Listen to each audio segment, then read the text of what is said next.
With a snap of its claw, the pistol shrimp shoots bullets made of bubbles. These bubbles create cavitation shock waves that reach over 210 decibels, louder than a jet engine. The claw closes so fast it fires water at 60 miles per hour. And the bubble it creates, nearly 8,000 degrees Fahrenheit, that's almost as hot as the sun. This shrimp isn't just a killer, it's an engineer. It builds complex coral burrows and lives with gobies in a symbiotic relationship.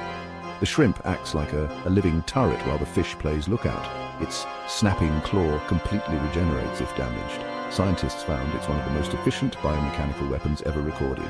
And it's only 2 inches long, but strong enough to break glass in lab tanks. Yes, it's real, and it's turning physics into a weapon at the bottom of the ocean.